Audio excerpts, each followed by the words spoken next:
You're listening to the Brian Donahue Podcast, a production of Trekking Jesus, boldly going into the farthest reaches of the galaxy with the gospel of Jesus Christ. Trekking Jesus is an online community for Trekkies who love Jesus to talk all things Trek, their faith, and everything in between.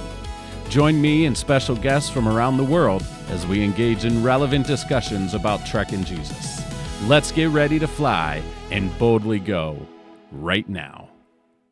Hey guys, thank you for listening to this week's episode of the Brian Donahue Podcast. I'm your host, Pastor Brian, and I have a little story I'd like to tell you. It's a story of failure. Just this week, I was supposed to meet a good pastor friend of mine for coffee at a local McDonald's before heading into the church for work for the day.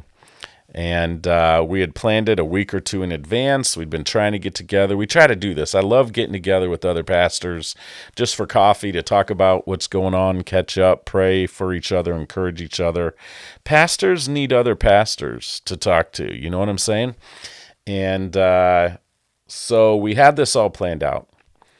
And I get my stuff together in the morning, and I get some extra things. I'm moving into a new office in this new position at the church I'm at, and I'm still getting settled, so I'm thinking about things I need to bring in, and I'm going to get in early this morning, and I get to the church at 9 o'clock, and I'm like, yeah, I'm overachieving today. I'm going to get some extra work in, yada, yada, yada, and at 9:45, I get the text, ding, ding, ding, ding, ding. Hey, coffee, are you coming? And I'm like, oh my goodness, I just completely forgot about my friend. I completely forgot about this appointment. And I was embarrassed. And I'm not going to lie, I'm going to be transparent here.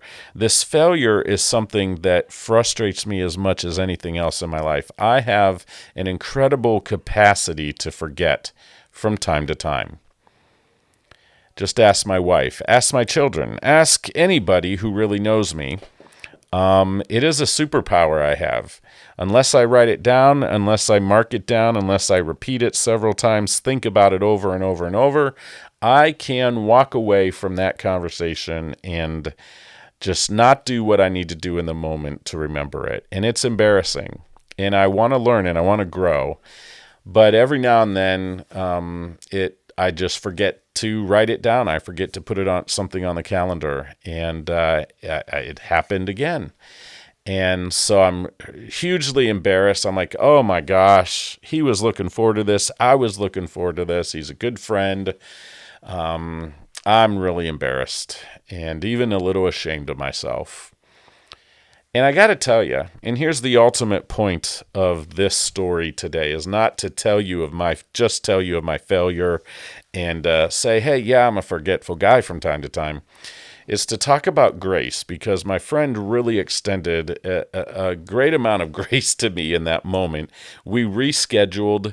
I've got it down on my calendar now. I'm making a podcast about it, sharing the story. So I'm giving myself every opportunity not to forget again. But I just got to tell you, grace is a really important thing. Forgiveness is a really important thing. Now, this meeting we had planned was at a local McDonald's for coffee and just to fellowship and talk and catch up and stuff. Our days were not totally hinged on getting together. Like, everything wasn't built around this. It didn't ruin either of our days, although I know he was probably disappointed, a little frustrated with me. I was really embarrassed and really frustrated with myself, but it's not the end of the world. But still, I needed grace in that moment. I didn't need my friend to say, dude, Brian, you did it again, or man, I can't believe you did this, wasting my time. I don't know if I'm going to get together with you again. No, he just extended to me simple grace and said, hey, it's all right, man. It happens. Let's schedule it. Get something on the calendar for next week. And so we did that. But what I found, the interesting thing was, throughout the day, as I thought about it, I couldn't let it go. I couldn't really extend grace to myself. I couldn't really forgive myself. I was embarrassed, little ashamed for what it was. You know what I'm saying? But, oh my goodness, we need to give ourselves grace from time to time. And I think that's where grace starts for us. We receive grace from God, of course, the greatest grace we could ever receive, to be able to have a relationship with Jesus, to be able to have joy and comfort and peace, even through really hard times. I've talked about Philippians 4 a lot lately, and about how we don't have to live in a constant state of anxiety and fear, but we can trust in the Lord. We can rest in his peace that surpasses all understanding, right? So we can enjoy that. That's grace that we don't deserve. And, but also we need to, because God has shown us great grace, the greatest grace of all, we need to extend that grace to ourselves sometimes. I needed to just let that go. I needed to say, okay, look, I've got to write it down on my calendar this time. I've got to remember it, and I'm going to do better. I'm going to be there next week for this coffee and fellowship. We need to give grace to ourselves if we're going to be able to extend grace to those around us. I don't know about you, but I'm not a perfect husband. I often need grace from my wife. I need grace from my kids when I overreact to them and what they're doing or saying or how loud they are. Or I need grace as a pastor from time to time. Just as a man, as a human being, I need grace because I make mistakes. But what I also need to get better at, and what I need to learn more and more and grow in, is how to extend grace to others. And this is the challenge for us here at the Trek in Jesus community. And this, I think grace is something that is universal. We spiritualize it, of course, as Christians, but as Star Trek fans, maybe you're not a follower of Jesus, but as a Star Trek fan, we certainly should be able to extend grace to those around us. We should understand that people make mistakes from time to time. You can apply this to work, to school, to your family, to your relationships, all over the place. We need to be extending each other grace. And it's not always easy. Sometimes it's hard. Sometimes it's difficult. Sometimes we don't feel like giving grace to somebody who just messed up our day, or were really late for a meeting, or really screwed up a project at work, or maybe didn't step up for a group project at school. Whatever it is, you name it, fill in the blank for your context. Sometimes it's hard. But I always come back to the fact that I know that I need grace personally. I know that I mess up. I know that I make mistakes. And if I know that I need grace, then I need to be willing to at least try to extend grace to those. And I want to make this clear. This isn't just extending grace to the people that it's easy to extend grace to, or the people that our culture says we need to extend grace to. This extends, I believe, as Jesus taught, even to our enemies, even to, or those people that really constantly frustrate us. Like, how can we continue to show grace? Now, it's not that we let people necessarily walk all over us. It's not that we don't call people out to something bigger and better. It's not that we don't challenge others to, hey, this is really not good behavior. We should modify this. Let me challenge you. Let me help you change this behavior because it's negative, it's oppressive, or it's hurtful, or whatever the case may be, big or small. But we need to extend grace to those around us, regardless of whether we think they deserve it or not, because there are times when we probably don't really deserve grace in our own lives, where we really desire forgiveness. Maybe we've hurt somebody, whether it's intentionally or unintentionally, and we're now hurting because we hurt them, and we realize that we hurt them, and it hurts and pains us. And so we go to them to forgiveness. How sweet is it when someone says those amazing words, "Of course I forgive you," or yeah, let's get away from this feeling we're having. Like, we're better friends than this, or I'd like to be a better friend than this. Like, yeah, of course I forgive. Do you hear what I'm saying, guys? Let's be a people, Star Trek fans, Jesus followers, who extend grace to those around us, big and small. I needed a little bit of grace from my buddy as I forgot about our coffee appointment. But sometimes I need much more grace than that for bigger things in my life. And if God showed us grace for being sinful, evil, fill in the blank, then we surely can extend grace to those around us. I'm Pastor Brian. For Trekking Jesus and the Brian Donahue podcast, stay tuned. I've got a very special guest right around the corner after this.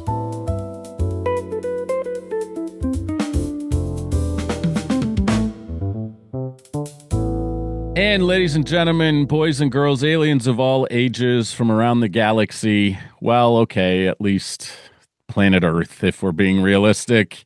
It's that time again where I invite a very special guest onto the show to talk about some Star Trek. And today I've got a very special guest, the one and only, my new friend, Jonathan Pike. How you doing, sir? Pretty good. Thanks for having me. Oh, it's my privilege to have you. Jonathan is another contributor on the Engage Star Trek Family magazine. And so he has answered my beck and call to come on the show and talk about his favorite episode. We know it's a tough question, but Jonathan, before we dive in, tell people a little bit about yourself so they know what they're getting into here. I'm Jonathan Pike. Been a fan since 1979. So I, got to see the original series in syndication, of course. And the animated series, I think it's like neck and neck. Which one really drew me in? It might have been the cartoon at first, but been a fan, loyal fan through all the iterations, to the point where, I've done my own little fan fiction writing at one point. I do a lot of 3D printing of the models and things like that as well, but got my own little nerd room that has all the Star Trek stuff. But I also enjoy watching the show and the movies with my family and friends. Sometimes they look at you're in the Star Trek, and it's like, yeah, not Star Wars. Like, I'm Star Trek. I'm sorry, it's my thing, and here's why. But I've enjoyed it. I mean, it's one of those long-lasting shows, over 900 hours worth of watching you can have, and you get something out of it all the time. So, and then I can't say I have a favorite series over the other one to a point, but it's like I said earlier. I mean, it's like choosing your favorite child. Same thing with episodes. Absolutely, man. And I think that's a tough question that every Star Trek fan has. I know very few Star Trek fans that can just like, oh, absolutely, without a doubt, bam, there you go, and it stays their favorite forever and ever. You know what I mean? Like, for me, it changed. I have next gen episodes that I go through, Deep Space Nine. You know what I mean? Like, and then with the newer worlds. Exactly. So you nailed it. So I just, it's a tough question, but hey, it's okay. It's okay. And it's okay if our favorites change too over time, Yeah, that's the whole point of fandom, man, is that's where trying to compare it to your favorite children, you might not have the same favorite child after a while. I mean, maybe. Exactly. I just don't tell my children that. Yes. Yeah.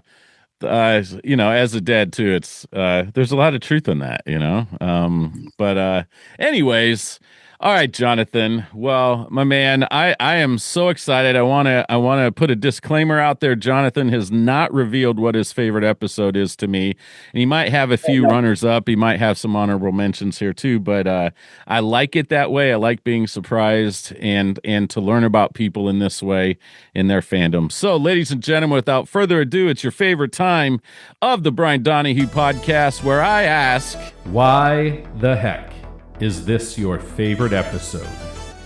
The portion of our show where we bring in one lucky fan to get their 10 minutes of fame discussing their most favorite Star Trek episode of all time.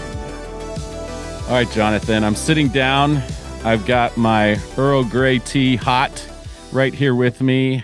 I'm ready to hear. What is your all-time favorite Star Trek episode? Well, I thought about making you wait a little longer, so I go over the runners up and That's why. perfectly fine, my friend. Go ahead. I like it. We do the build up. I mean, when you go through it, I mean, I can think of episodes right off the top of my head that, oh yeah, it's this one. Like I said, Best of Both Worlds is a great one. Hmm. Even recent, I mean, Picard season 3, the finale, the two Oh parter my gosh. Yeah. was like it brought emotions out. I Hmm. can say the final episode of Deep Space Nine, probably one of the Yeah. only Star Treks besides The Visitor that made me cry. Hmm. So that one hits me all the time. I can go back to the original series. I mean, you go from the Balance of Terror and all those episodes where it's like you got the naval part of it.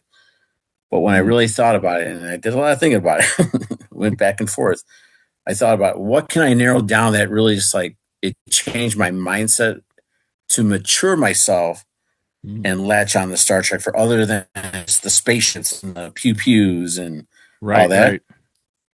right. It was the arena, Okay. Kirk versus the Wow. Gorn. Yes. I So, like and the it. reason being because I recall why, and it's simple. It changed my mindset of don't judge a book by its cover. Not all alien monsters and all that were bad guys. You always had your monster of the week. If you go back to like Twilight Zone or the Outer Limits, Lost in Yeah, yeah. Space, shows like that, you had the monster of the week and everything else. There was no getting to know the alien as much. I mean, sometimes they did, but that episode, you're rooting for Captain Kirk no matter what. Yeah. But the Gorn, yeah, you should kill the Gorn, you should take him out, whatever. And then the brakes hit. He decided not to take him out. Why? Because that's not the moral way of doing it. That's not what Starfleet is. That's not what Hmm. Kirk is. That's not Hmm. what is really being taught to everyone in the Star Trek series. Where it was before, when you're like 5 or 6, yeah, you want to see the shoot 'em ups and all that. Yeah, That yeah. one got me when Mm. I think I was 7, and that one Wow. was like, oh, that's what Star Trek is. I was like, wait a minute, and there was a life lesson there. Yeah. That's why I chose that one because since then, I always point that out. It's like Star Trek's not always about the monsters Hmm. because they're not always monsters. They're living beings. They're civilization. They had to advance in some way to get out to the stars. That's what hit me. And I was like, okay. Wow. Even down to, Devil in the Dark. That one was a close runner up because that Mm. one, it pulled my heartstrings when I was a child. Same thing. The monster's not always the bad guy Yeah. because that's what got me. And so that's why I picked the arena because you got a lot of, you got your action, you've got the Sure, suspense, sure. Hmm. got to see how the crew dynamic is as well. They're all worried that Kirk's, on his own, but the breaking at the very end, like, nope, not going to kill the Gorn. That's Yeah. what got me. So that's why I chose it. That's powerful, man. Even at a young age. That's what I love about Trek. It's one of the things I love about Trek is it has gotten people, it's captured hearts and minds for people of all different ages for different reasons.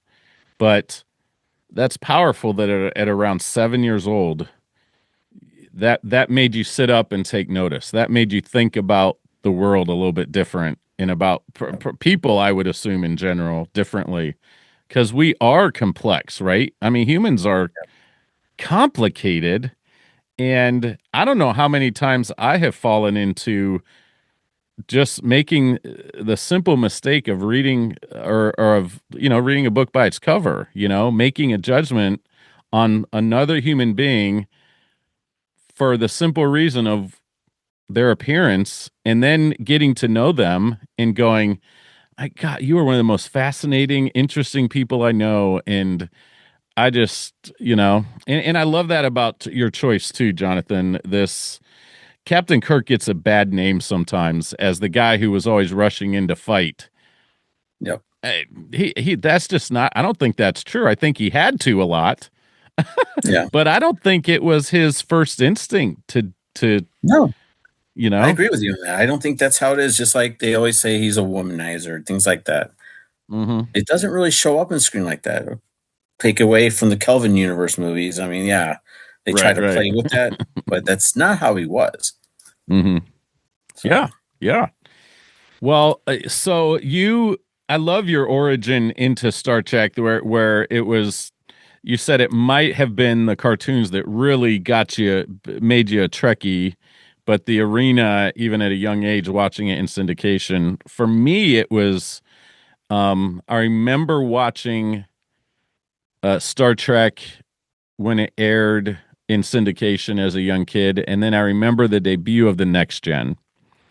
And so that's when I really became a Trekkie, was with the Next Generation. Um, and here seeing all of these stories, and I'm right with you. A lot of us Star Trek fans are Star Trek fans not because of the cool ships, although they're really freaking awesome. Yep. And you obviously you make them, so they're awesome. But it's really the stories, it's really the characters, it's Yep. really how they explore humanity as much as they explore new galaxies and new civilizations. Yep. Agreed. Yeah. Well, all right, man. Well, do you want anybody to follow you on Instagram or Facebook or anything? You say you 3D print these ships, so I 3D print. I have a page on Facebook called To Boldly Go 3D Printing, okay, but you can reach out directly to me, Jonathan Pike on Facebook. Just okay, DM me what your request is, or I could show what I have. And I enjoy it for myself as selfishly as like, oh, they don't have this ship. I'm making that ship myself. yeah, To the yeah, point where yeah. other people are like, well, I want this ship too. And on Instagram, I think it's Tally John or something like that. Okay, It'll find me. It'll be a LinkedIn. But yeah, I enjoy doing that for people. I'll find it. I'll find all that stuff. Put it in the podcast notes so people can get in touch with you, and see your work. And Jonathan, man, I really appreciate you coming on the show. Appreciate you sharing a little bit about your Trekkieism. Is that a word? I don't know if that's a word, but It is now. it is now, my friends. So, all right, guys, thank you very much for listening to this segment of the Brian Donahue podcast. We'll be right back. Hey guys, before I sign off, I want to invite you to follow us on Facebook and Instagram. Subscribe to our YouTube channel right now. And until next time, live long and prosper, be kind to each other, and watch more Star Trek.